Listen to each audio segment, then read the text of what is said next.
you mentioned earlier you talked to a coworker earlier today, and y'all had a little bit of a conversation. I mean, what did he bring up? Were his more general? I know he's more in the political realm, but was his more general or specific relative to Christian nationalism? All right, so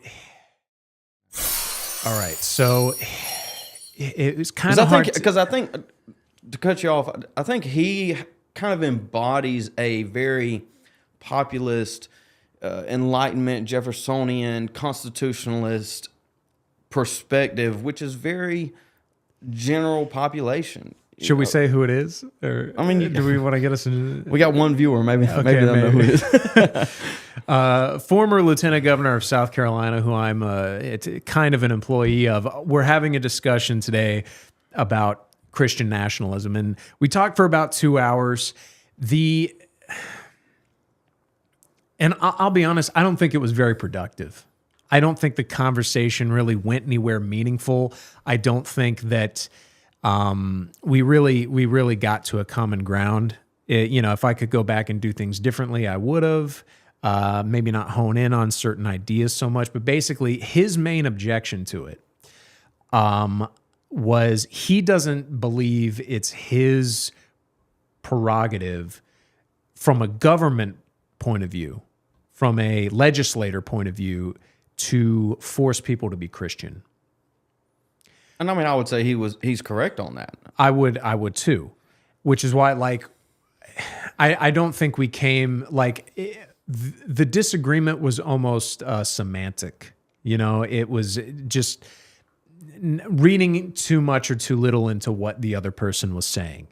So he thinks how he defines Christian nationalism. When I say I advocate for Christian nationalism, what he hears is basically we need to go into people's homes and force them to be Christian at gunpoint, or you have to sign somewhere when you run for office that you are a Christian, or have some like this is I've converted at least 100 people to Christianity.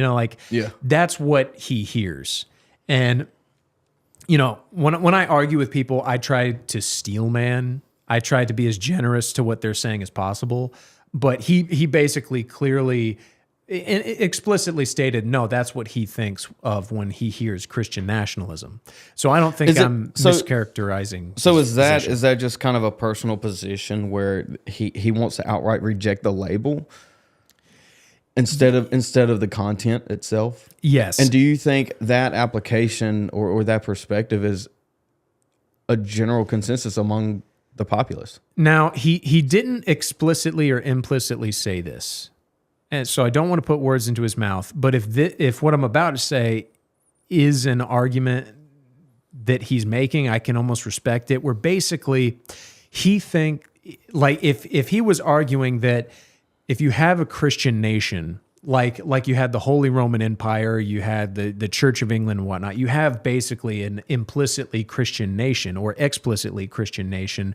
If the government does something wrong, it almost tarnishes the name of Christianity to the masses because, well, if this is how Christians run things, that's clearly not good. That's clearly not a loving God. I could almost get that argument.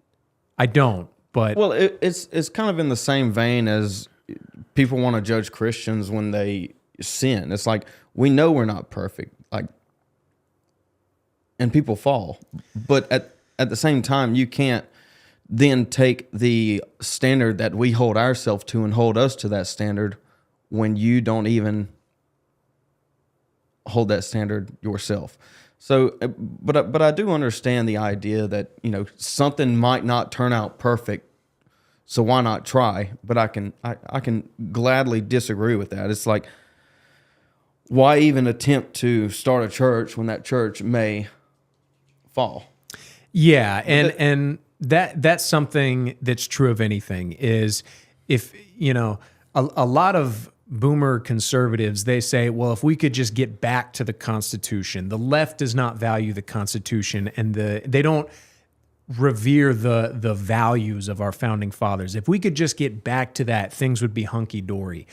But the thing is that even the founders weren't perfect and didn't execute their own beliefs perfectly. There's always going to be shortcomings, and there's always going to be criticism. That type of any system, not just Christian nationalism, when you set a standard and fall short of it, the opposition will always have ammo.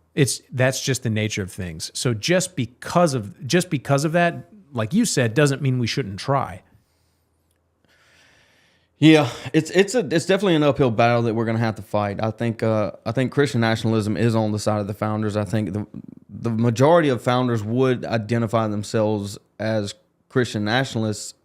Even I would even push Jefferson almost in that position. I mean, he had to revise the Constitution and basically take out explicitly Christian language to appease masses, but though he might not, arguably he wasn't Christian himself, given the Jeffersonian Bible. I got one around here today, but well, if I could say this about Jefferson real quick, people in our circles, Christian nationalist people that believe that a Christ-led nation would be better than a secularist, freedom of religion type country. I understand why Jefferson thought that back then, but inevitably, as certain founding fathers foresaw, it got us to where we are now, and it's clear that this system that the founding fathers set up worked really well back then. But what did we have? What did America look like back then? There was a much more shared heritage, culture. There were, like, how many Muslims were in America in 1776? I mean, if you found one, you would be you'd be surprised. Like what, a traitor, you know? I don't even know how that would have made it. Outside of the pagan natives, but I mean, we were looking at like 97% Protestant, and you have exactly. Maryland.